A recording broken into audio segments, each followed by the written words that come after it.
नमस्कार। राजस्थान लोकसभा चुनाव की विशेष कवरेज को लेकर के और हम हमारी टीम के साथ में इस समय जोधपुर में हैं और राजस्थान की 25 सीटों के बारे में जिस तरीके से चल रहा है, इस बार कांग्रेस को भी काफ़ी जगह उम्मीद है कि हो सकता है कि उन्हें भी कई स्थानों से कामयाबी मिल सकती है। इधर भारतीय जनता पार्टी के कैंडिडेट हैं, उन्होंने भी जो है जोर शोर लगा रखा है, पूरा दमखम लगा रखा है।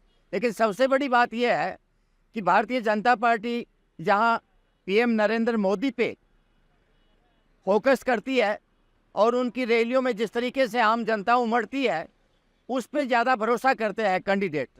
इधर कांग्रेस पार्टी के जो कैंडिडेट हैं वो भारतीय जनता पार्टी पे कई तरह के आरोप लगाते हैं, उन कैंडिडेटों पे कई तरह के आरोप लगाते हैं कि पिछले 10 साल के अंदर देश में कोई काम नहीं हुआ है, इसलिए भारतीय जनता पार्टी जो है वो आम जनता के हित के मुद्दे जो है उस पर खरी नहीं उतर रही है। तो कांग्रेस पार्टी भी चाहती है कि राजस्थान में हमें इस बार जो है बड़ी कामयाबी मिल जाएगी।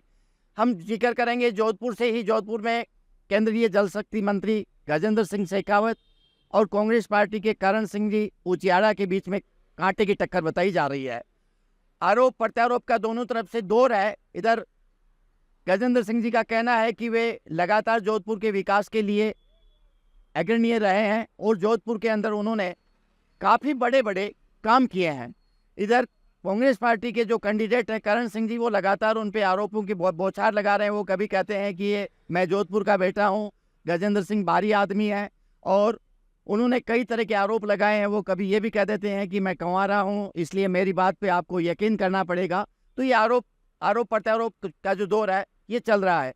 इसी कड़ी में हम बाड़मेर का अगर जिक्र करेंगे तो बाड़मेर के अंदर कांग्रेस पार्टी, भारतीय जनता पार्टी और वहां के निर्दलीय कैंडिडेट रविंदर सिंह भाटी के बीच में जो है कड़ा मुकाबला बना हुआ है, क्योंकि यूथ जो है, युवा वर्ग जो है वो रविंदर सिंह भाटी के साथ है। उनके नामांकन में जिस तरीके से एक जन सैलाब उमड़ा और भारी भीड़ जो आई, उसमें बताया जा रहा है कि बाड़मेर से लेकर के दिल्ली से लेकर के जयपुर तक जो है खलबलाहट मच गया था।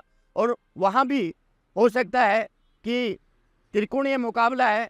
अब हम ये नहीं कह सकते कि वहाँ क्या हो सकता है, लेकिन दोनों ही पार्टियों को वहाँ खतरा बताया जा रहा है। इधर हम बात करें चूरू जिले की, तो चूरू जिले में जिस तरीके से भारतीय जनता पार्टी से 2 बार के सांसद रहे हैं राहुल कस्बा, इस बार उनकी टिकट कट गई है। पीएम नरेंद्र मोदी की अनुशंसा पे एथलीट खिलाड़ी देवेंद्र झाझड़िया को वहाँ से टिकट दिया गया है, तो वहाँ कड़ा मुकाबला है। और राजेंद्र राठौड़ को राहुल कस्बा की तरफ से उनके ऊपर हमला बोला जा रहा है। उनको कहा जा रहा है कि एक सामंतवादी विचारधारा जो है वो चूरू जिले में जो है एक हैवी हो रही है, और जो लोग जनता के हित के काम करते हैं, जनता के प्रति सजगता से काम करते हैं, एक जनप्रतिनिधि जनता के बीच में रहकर के काम करता है, तो उसको लेकर के उसकी आवाज़ दबाने की कोशिश की गई थी। इसलिए उन्होंने ये कहा है कि मैंने भारतीय जनता पार्टी से अपना जो है ना एक तरह से पीछा छुटवाया है और वो कांग्रेस पार्टी की टिकट पे वहाँ से चुनाव लड़ रहे हैं, तो वहाँ भी कांटे की टक्कर बताई जा रही है। हम सीकर की बात करें तो सीकर में कॉमरेड अमरा राव जो है वो अलायंस पार्टी जो है कांग्रेस गठबंधन के उम्मीदवार हैं, तो उनके सामने जो है श्वेतानंद जी जो है वो पहले से ही सीकर से सांसद हैं, वो वहाँ सामने है। तो इस बार सीकर से भी एक जो है बड़ी टक्कर सामने आ रही है। दूसरी तरफ हम दूसरे जिलों की अगर बात करें, जयपुर ग्रामीण जो है वहाँ भी कांटे की टक्कर है।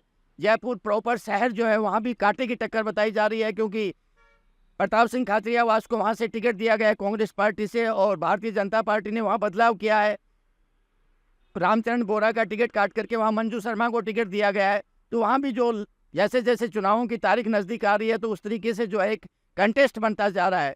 अब देखने की बात यह है कि कहाँ कहाँ भारतीय जनता पार्टी कांग्रेस पार्टी को पटकनी देने में कामयाब होती है, और कहाँ कहाँ भारतीय जनता पार्टी जो है, क्योंकि राजस्थान में एक परंपरा रही है, वसुंधरा राजे सिंधिया जब राजस्थान की मुख्यमंत्री थी तो 2 बार भारतीय जनता पार्टी को यहाँ से बड़ी कामयाब मिली थी। कांग्रेस पार्टी का राजस्थान में कहीं से खाता नहीं खुला था। लेकिन इस बार जो बदलाव हुआ है और एक लोगों में कांग्रेस पार्टी को लेकर के एक मजबूत जो विश्वास बन रहा है, इधर भारतीय जनता पार्टी के प्रति और नरेंद्र मोदी के प्रति भी आम जनता में विश्वास बन रहा है। लेकिन कांग्रेस पार्टी को इस बार उम्मीद है कि राजस्थान में वो 7 से 8 सीटों पे बाजी मार सकते हैं। चुनाव में अभी थोड़ा टाइम है। राजस्थान में 2 चरणों में चुनाव होने जा रहे हैं, 19 अप्रैल और 26 अप्रैल, 2 दिन। अब जैसे जैसे दिन चुनाव के नज़दीक आ रहे हैं, उस तरीके से जो है एक गैप की जो कड़ी है वो धीरे धीरे नज़दीक आ रही है और दोनों ही पार्टी मैदान में अपनी ताकत झोंक रहे हैं। नमस्कार।